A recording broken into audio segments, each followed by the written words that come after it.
सिर्फ चुनावी वादे होते हैं, लेकिन लोगों की स्थिति वैसी की वैसी ही बनी रहती है। उत्तर प्रदेश में आजमगढ़ के बुनकरों का भी हाल आजादी के इतने सालों बाद भी जस का तस है। देखते हैं ये रिपोर्ट। ये इफ्तिकार हैं, पेशे से बुनकर हैं। अब चुनाव में सबकी नजर इनकी तरफ है, क्योंकि ये वोटर भी तो हैं। आजमगढ़ के मुबारकपुर में बुनकर बड़ी तादाद में हैं। सियासत की नजर सिर्फ चुनाव में ही पड़ती है। अभी इनको सब याद भी कर रहे हैं। इनके लिए वादे और नई उम्मीद की किरण भी दिखा रहे हैं। लेकिन जिस छोटे से कमरे में ये काम करते हैं, वहाँ रोशनी कम है। आज से ही नहीं, बरसों से। एक साड़ी बनाने का कितना पैसा मिल जाता होगा इस तरह का?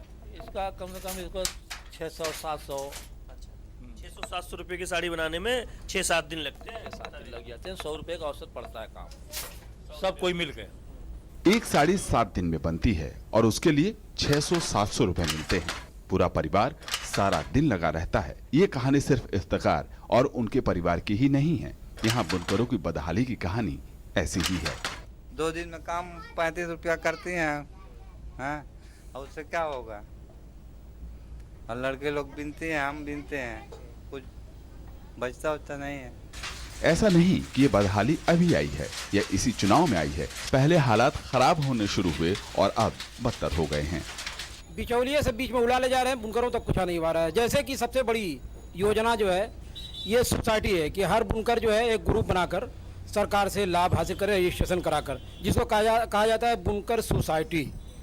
हर व्यक्ति जानता है इसको, लेकिन जो बुनकर असल है वो जानता नहीं कि बुनकर सोसाइटी क्या होती है, इसका लाभ क्या होता है, किसको मिलता है, वो जानता ही नहीं है।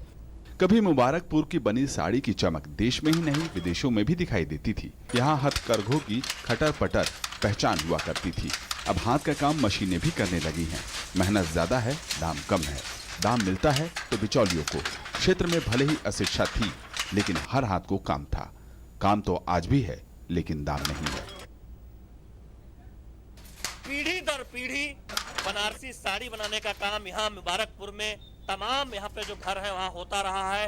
और इनके जो हालात हैं वो जस के तस है। बहुत सारे अब युवा हैं जो अपने इस परंपरागत काम को छोड़कर पलायन कर रहे हैं रोजी रोटी की तलाश में, क्योंकि उन्हें लगता है कि अब बनारसी साड़ी बनाने में उनका गुजारा नहीं होने वाला।